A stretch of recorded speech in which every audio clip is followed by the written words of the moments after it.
오늘 우리가 함께 볼 말씀의 제목은 이 추석날에 이 추석에 함께 나누기에는 조금 무거운 주제일 수도 있는데요. 오늘 말씀의 제목은 누가 이 일을 감당하리요입니다.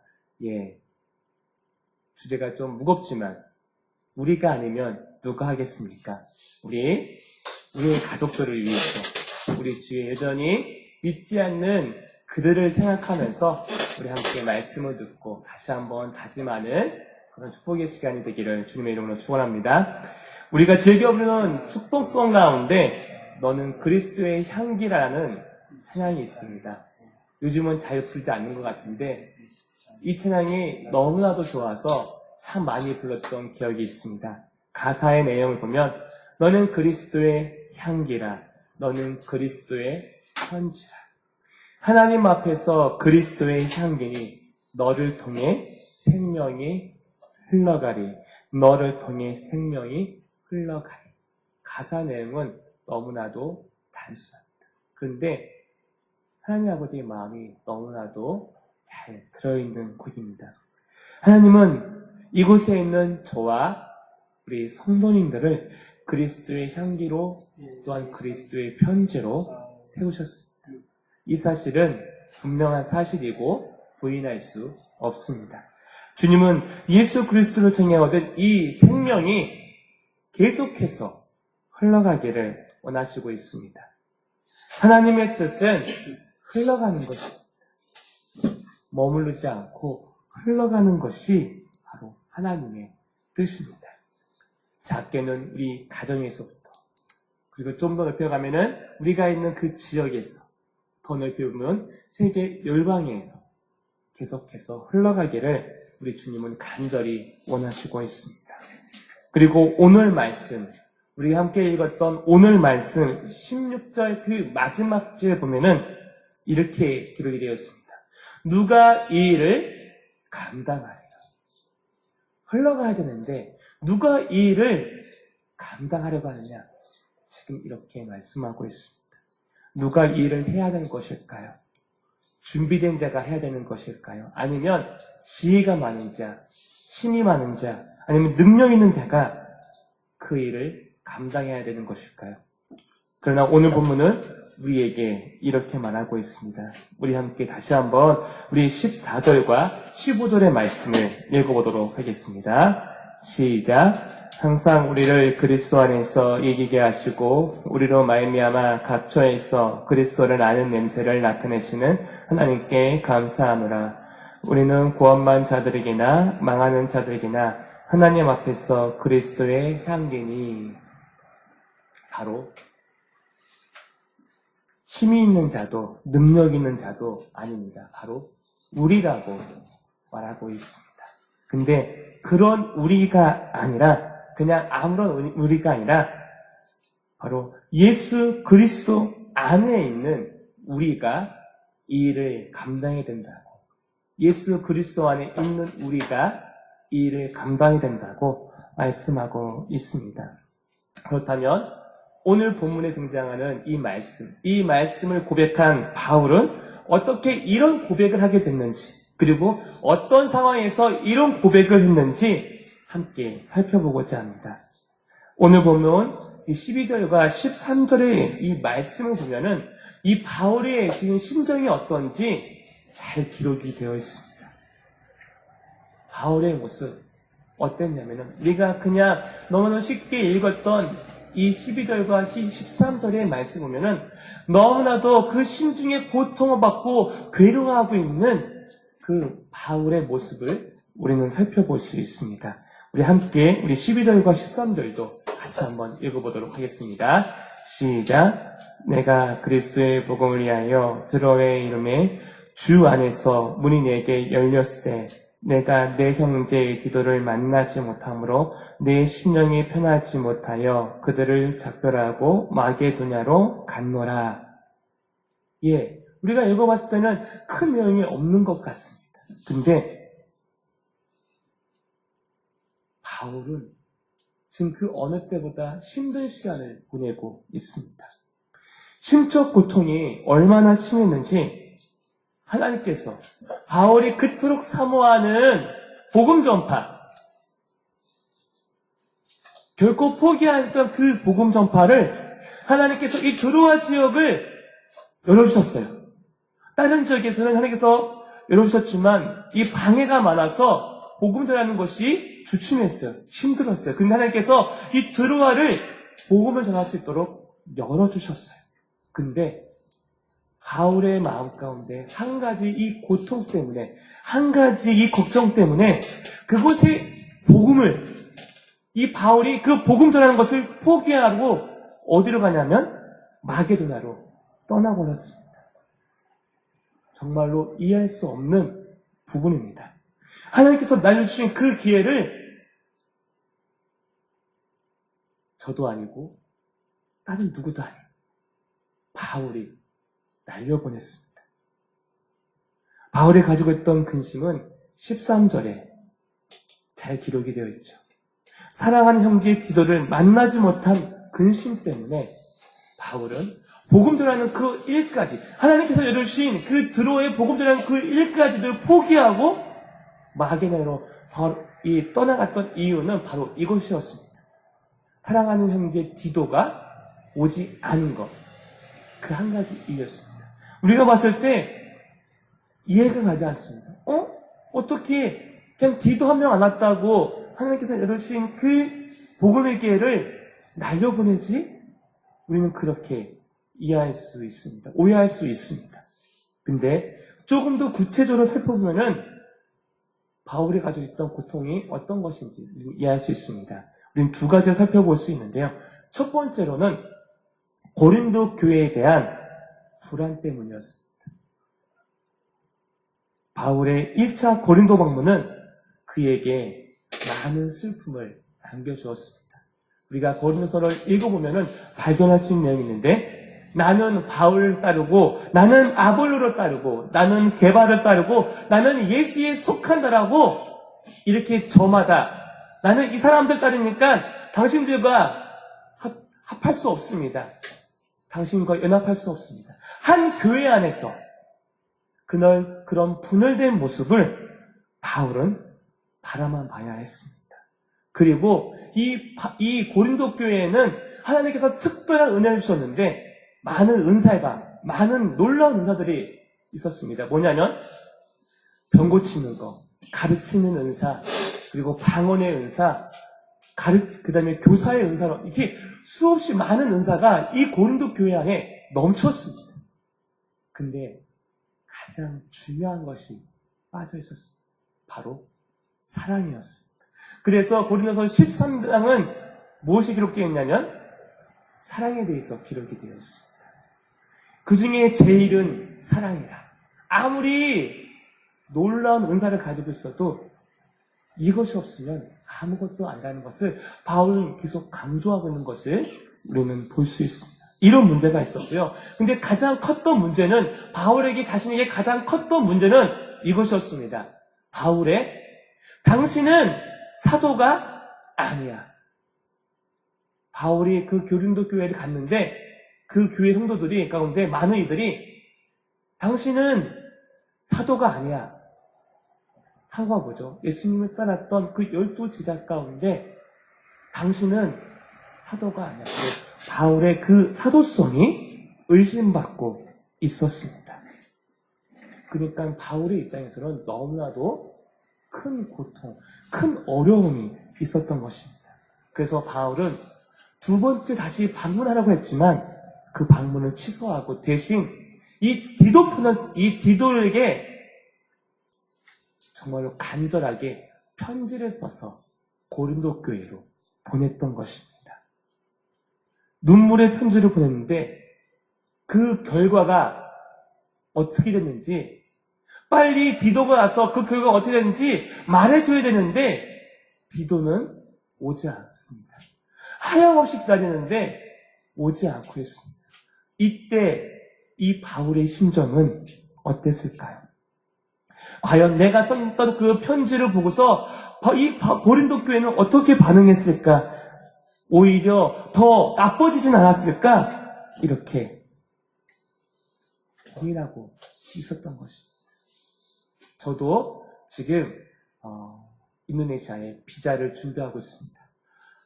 빨리 이 문제가 해결되었으면 좋겠는데 이 이메일로 왔다 갔다 하고 그리고 조금 우리나라 다르게 외국들은 일처리가 굉장히 느립니다.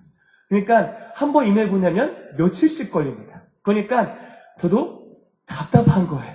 이 빨리 답변이 와서 빨리 이 문제를 해결하고 싶은데 이 답답한 마음. 바울의 이 마음, 이 심정이 조금 이해가 됐습니다.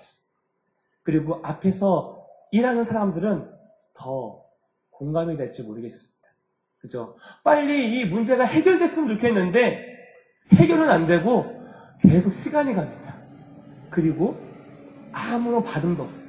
아무런 반응 없이 시간만 흐르면 그것처럼 사람을 미치게 하는 것은 없습니다. 지금 바울의 심정이 그렇다는 것이죠.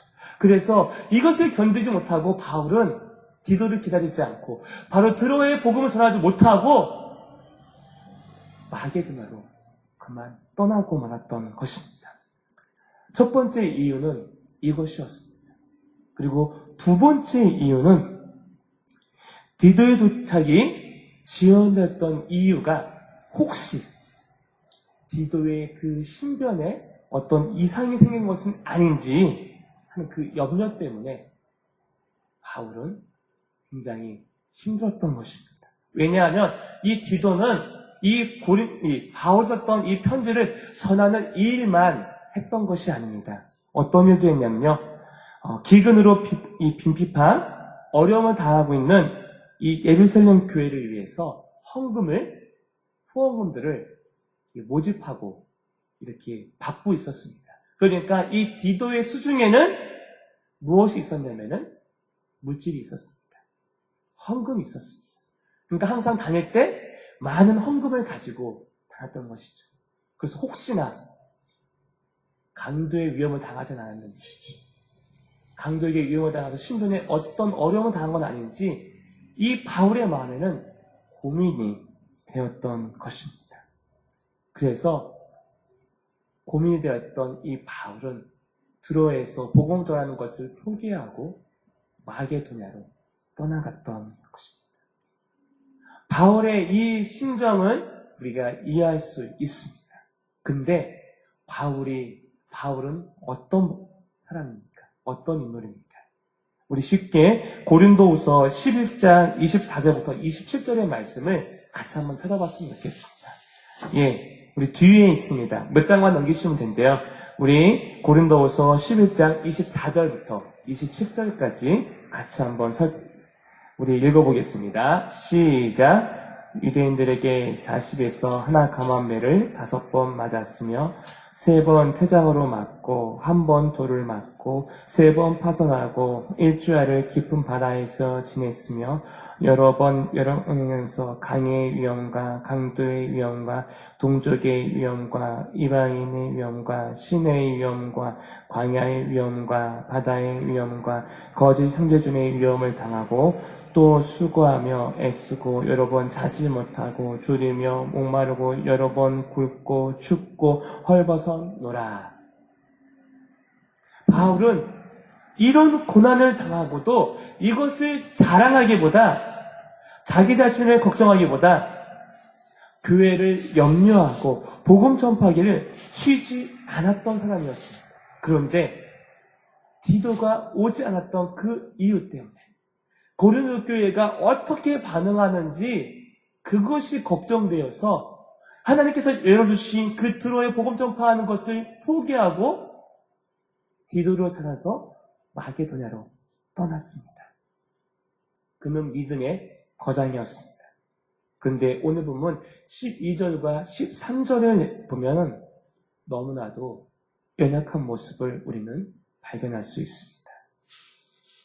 이것이 우리에게 무엇을 말하고 있는 것일까요? 바울도 우리와 같은 성정, 본성을 가진 자라는 것을 우리에게 말하고 있습니다. 바울은 고린도 교회에서 겪은 일로 인해서 너무나도 낙심하고 의기소침해 있습니다. 만약 내가 보낸 이 편지로 인해서 이 디도에게 좋지 않은 이런 것은 아닌지, 아니면 고린도 교회가 더 나빠진 것은 아닌지, 더 분열이 생긴 것은 아닌지, 차마 디도가 나쁜 소식을 전할 수 없어서 못 오고 있는 것은 아닌지, 아니면 디도에게 불상사가 생겨나서 못 오는 것은 아닌지, 이 바울의 이 머릿속에는 온갖 이 부정적인 생각으로 가득했던 것입니다. 그래서 성경에는 그의 심령이 편하지 못하다고 말하고 있습니다. 심령이 편하지 못하다는 것은 쉼을 누릴 수 없고 자유를 누릴 수 없다는 것을 표현하고 있는 것입니다. 그런데 우리들은 바울을 어떻게 생각할 때가 많냐면요. 마치 마블 스튜디오에서 나오는 히어로들, 어벤져스에 나오는 아이언맨, 오는 헐크, 이렇게 생각할 때가 많습니다.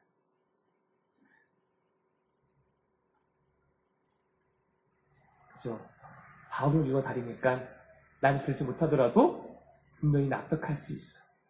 바울은 그럴지라도 나는 그럴 수 있어. 이렇게 생각할 때가 많습니다. 그래서 바울이 겪었던 그 모든 일들, 바울이 말했던 그 모든 일들은 멋진 히어로들이 했던 말이야. 그러니까 나에게는 조금 먼 얘기니까 나에게 적용은 그렇게 하지 못해도 괜찮아. 이렇게 우리는 생각할 때가 있습니다.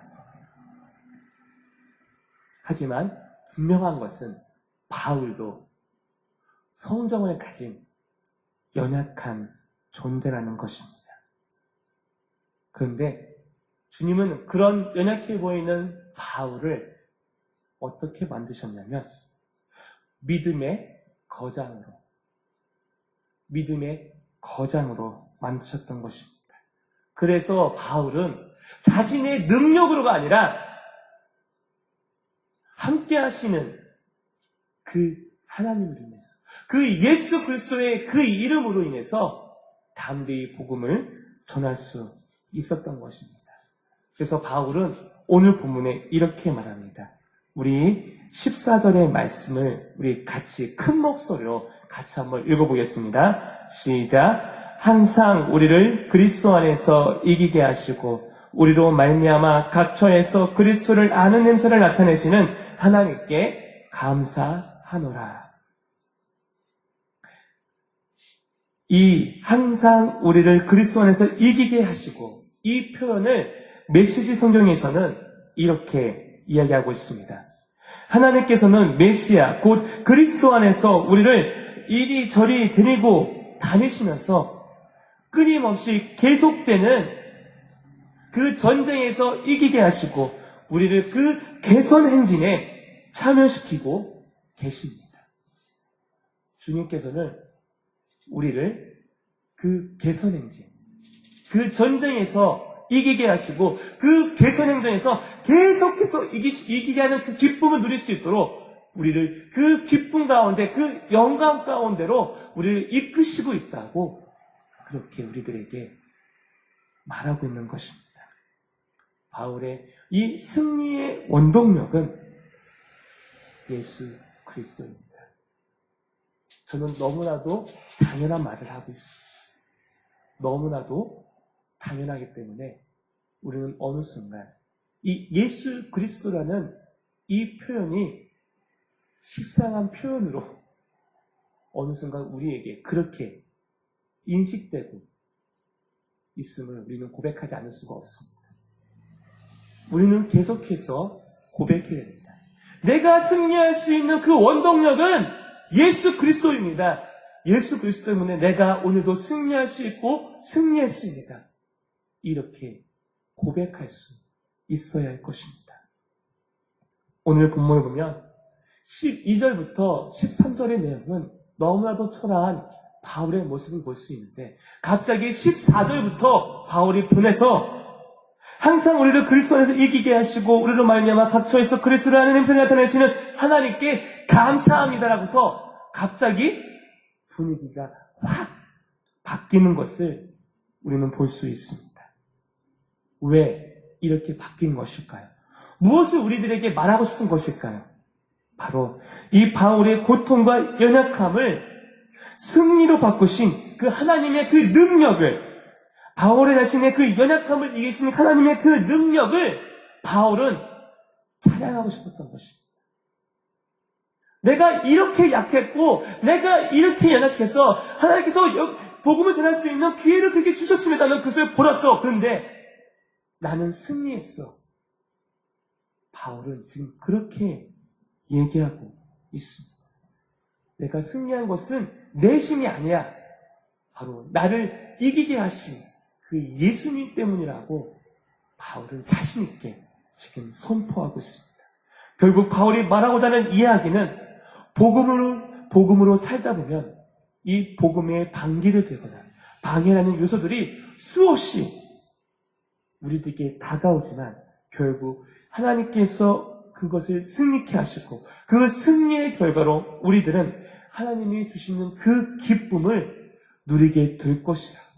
그리고 그 기쁨은 결국 다른 누군가에게 또다시 흘러가게 됨으로써 우리는 그리스도의 향기가 될 것이라고 바울은 자신 있게 지금 선포하고 있는 것입니다. 우리의 연약함과 상관없이 우리는 그리스도의 향기입니다. 우리가 능력이 있어서 우리가 무언가에 잘해서 그리스도의 향기가 아니라 우리를 이기게 하시는 그 예수님 때문에 우리의 연약함과 상관없이 우리는 그리스도의 향기입니다. 이 사실을 믿으신다면 우리 옆에 있는 분들에게 이렇게 우리 고백했으면 좋겠습니다. 당신은 그리스도의 향기입니다. 좀 멀리 있지만 우리 큰 목소리로 당신은 그리스도의 향기입니다. 우리는 그리스도의 향기입니다. 이 사실은 변하지 않습니다. 예수 그리스도 때문에 우리는 변하지 않습니다. 하지만 우리가 알아야 될 두 가지 사실이 있다고 오늘 본문은 우리에게 말하고 있습니다. 첫 번째로는 가슴 아픈 부분이 있다고. 그리스도의 향기가 되었지만 그리스도의 향기가 되었기 때문에 우리는 가슴 아픈 일을 경험한다고 오늘 본문은 우리에게 말씀하고 있습니다. 우리 15절과 16절의 말씀을 같이 한번 읽어보겠습니다. 시작. 우리는 구원받는 자.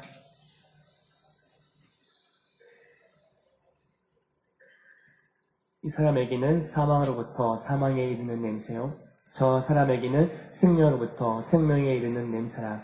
누가 이 일을 감당하리요. 오늘 본문을 보면 이 15절과 16절의 말씀 보면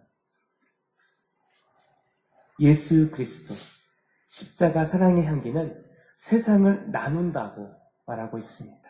어떤 사람은 하나님의 자녀로부터 그리스도의 생명의 냄새를 맡지만 어떤 이들은 그저 죽음의 냄새만을 맡는다고 말하고 있습니다. 이 말은 무슨 말인가요? 많은 사람들이 복음을 듣기는 하지만 그 안에 있는 그 생명, 그 복음 안에 있는 그 생명은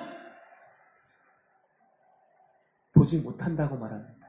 그저 예수 그리스도, 십자가에 달리신 예수 그리스도의 그 시신만, 그 시체만을 본다고 오늘 본문은 말하고 있습니다. 그들은 오직 죽음만을 봅니다. 많은 이들이 생명을 보지 못하고 있습니다. 이것은 멀리 있지 않습니다. 우리 가족 가운데도 우리 주위에도 많습니다. 죽음을 뛰어넘은 생명을 보지 못하고 있습니다.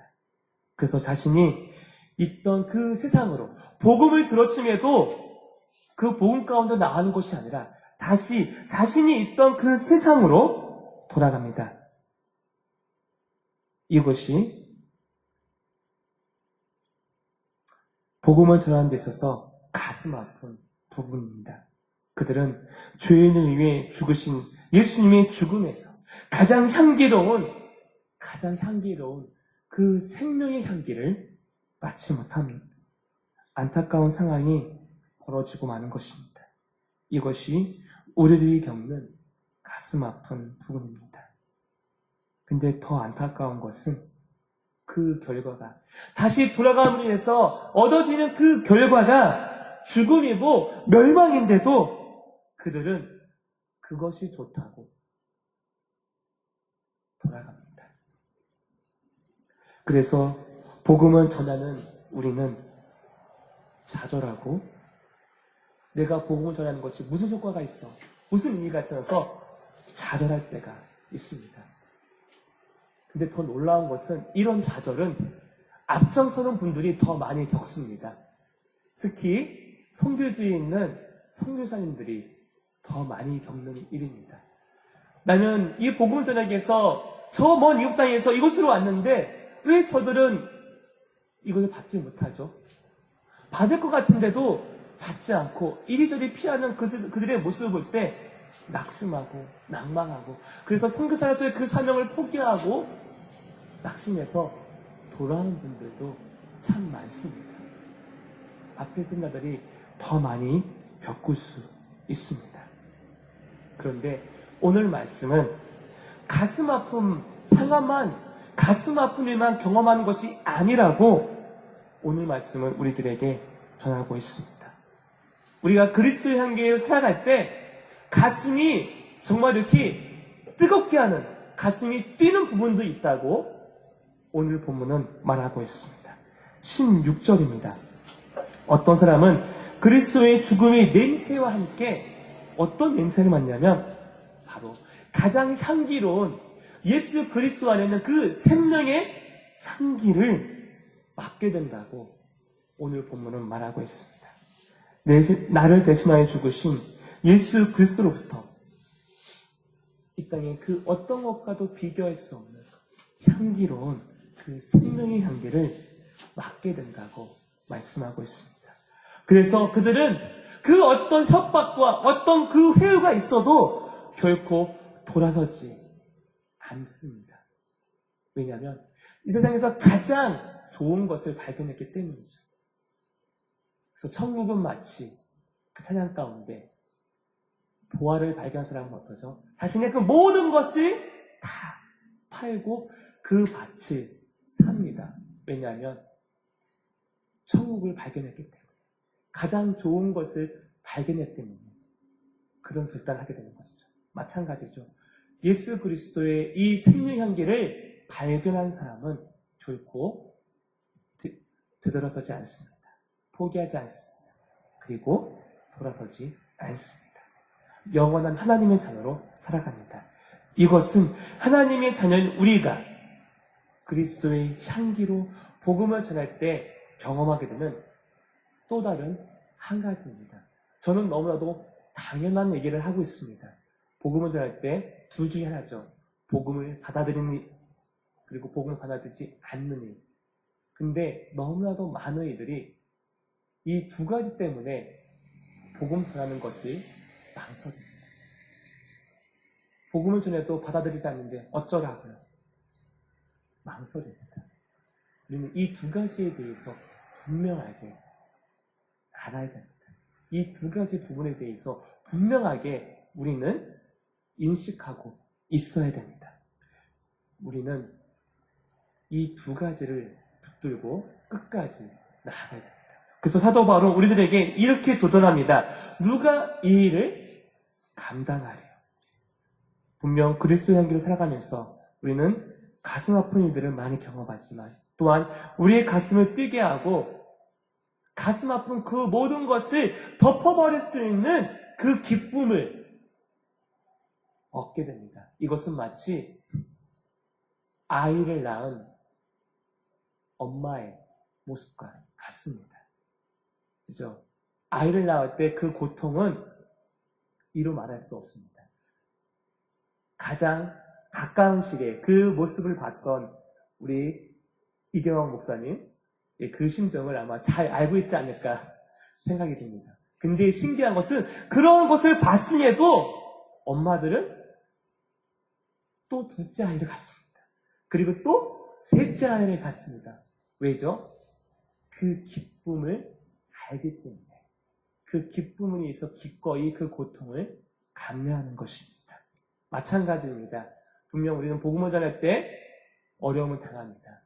그리고 그 열매가 많지 않을 수 있습니다. 하지만 1000명에게 했다가도 안 됐지만 그 1000명 중에 한 명이 되었을 때는 그 1000명에게 안 됐던 그 모든 힘든 것들이 모조리 덮이고 만다는 사실을 우리는 기억해야 될 것입니다. 그래서 우리는 이 일에 쉬지 말아야 될 것입니다. 중요한 것은 바울의 고백처럼 하나님의 은혜로 이 세상에서 그리스도 향기로 살아가면 우리는 되는 것입니다. 우리는 생명 향기를 낳지 못한 이들에 대해서 그들을 맡지 못하는 그 죄책감 때문에 포기하는 것이 아니라 우리는 계속해서 이 그리스도의 향기를 전하는 자로서 우리 이 땅에서 살아가면 되는 것입니다. 그래서 몇 명이 교회에 나왔네라며 인원으로 그곳으로 만족함을 얻는 것으로 그치는 것이 아니라 고린도후서 3장 5절의 이 바울의 고백처럼 오직 우리의 만족은 오직 하나님께로부터 난다. 우리의 만족은 오직 하나님께 있습니다. 우리 모두 하나님께로만 그 만족을 얻는 저와 여러분들이 되시기를 바랍니다. 이 시간 말씀의 결론을 맺겠습니다. 한 예언을 들어서 이 시간 함께 말씀을 정리하도록 하겠습니다. 어느 시골에 한 자매가 몹시도 힘들게 생활하고 있었습니다. 하지만 그 모든 고통을 그는 신앙으로, 믿음으로 이겨내고 있었습니다. 그러나 계속되어지는 고난에 너무너무 힘들었던 이 자매는 그 입에서 예수님 너무나도 힘듭니다. 예수님 너무나도 괴롭습니다. 이렇게 기도하는 것이 점점 멈추지 않았습니다. 그래서 이 자매는 계속 기도할 때 기도의 모든 내용이 힘듭니다. 고통스럽습니다. 이것이 기도의 대부분을 차지했습니다. 그 자매가 어느 날 꿈을 꾸었습니다. 그녀가 커다란 십자가를 질질 끌고 가고 있는데 너무나도 크고 무거웠습니다. 그런데 가는 도중에 예수님을 만나게 되었던 것입니다. 그래서 예수님께 이렇게 말합니다. 예수님, 너무나도 힘듭니다. 예수님은 이 땅에 오실 때 직업이 목수셨죠? 이 십자가를 조금만 작게 만들어주시면 안 될까요? 그러자 예수님께서 웃으시면서 십자가를 처음에 지었던 그 십자가보다 작게 만들어주었습니다. 자매는 꿈속에서 몇 번에 걸쳐서 자기의 십자가를 잘라달라고, 작게 해달라고 계속 요청했습니다. 그러다 보니까 어느덧 크고 무거웠던 그 십자가는 목에 걸 정도로 작아졌습니다. 너무나도 이 십자가 지는 것이 편했어요. 즐거웠어요. 룰루라 하면서 걸어가고 있었습니다. 근데 가다 보니까 한 강에 도착하게 되었습니다. 바로 요단강에 도착했던 것입니다. 그자 이 자매는 난감했던 것입니다. 왜냐하면 뒤에 오던 그 사람들은 그 지고 오던 그 십자가를 다리 삼아서 건너서 하나님께로 가고 있는데 자신은 그렇게 할 수 없는 거죠. 입이 너무나도 작아져 버린 그 십자가를 어떻게 할 수 없었던 것입니다. 그래서 자매는 너무 서러운 나머지 강가에 앉아서 서럽게 울었습니다. 예수님을 불렀지만 아무 응답이 없었습니다. 그때 자매가 그 꿈에서 깨어났습니다. 그리고 그때 한 말씀이 그 자매의 마음에 새겨졌습니다. 누구든지 나를 쫓아오려거든 자기를 부인하고 자기 십자가를 지고 나를 따를지니라. 예, 한 예화이고 꿈속에서 이런 일은 한 예화일 뿐입니다. 오해하지 않으셨으면 좋겠어요. 우리는 십자가를 생각하면 어떻게 생각하시나요? 십자가를 생각하면 우리는 고통, 힘듦, 어려움, 이것 먼저 생각하지 않습니까? 나에게 십자가를 지라고 말하면 왠지 그 자체가 이미 너무나도 고통스러워 보여요. 그죠? 그거는 이 앞에 있는 저도 부인할 수 없는 사실입니다. 그래서 너는 그리스도의 향기니까 당연히 져야지. 세상은 그렇게 살았고 말하면 우리는 부담감으로, 두려움으로 다가올 때가 너무나도 많습니다. 왜 그럴까요? 그렇게 생각하는 이유 중에 하나가 이것이 아닌가 생각합니다. 십자가를 마치 나의 힘으로 생각해서 십자가가 무거운 것은 아닐까요? 하지만 우리가 알아야 할 것은 우리는 그 십자가 때문에 생명을 얻었습니다. 그리고 그 십자가 때문에 구원을 받았습니다. 십자가는 우리에게 짐이나 무거운 것이 아니라 오히려 우리를 살리고 우리를 살렸고 우리를 살리고 우리를 지금도 지탱하고 있는 우리의 힘이 되고 있습니다. 십자가를 무겁다 버리고 불편한 것을 치부하는 그 순간 마치 무엇과 같으냐면 그 생명을 버리는 것과 같은 것이 되는 것입니다. 우리가 십자가를 지는 것은 힘들고 어렵고 짐이 되는 것이 아니라 오히려 우리를 살렸던 그리고 지금도 살리고 그리고 우리를 지탱하는 우리의 힘이 된다는 사실을 기억하셨으면 좋겠습니다. 그렇기 때문에 예수님은 우리가 아무리 십자가를 부담스러워하고 힘든 사실을 알면서도 우리들에게 십자가를 지고 나를 따르라고 말씀하고 있는 것입니다. 예수님께서 만약 이렇게 말씀하면 얼마나 좋았을까요? 나를 따르라.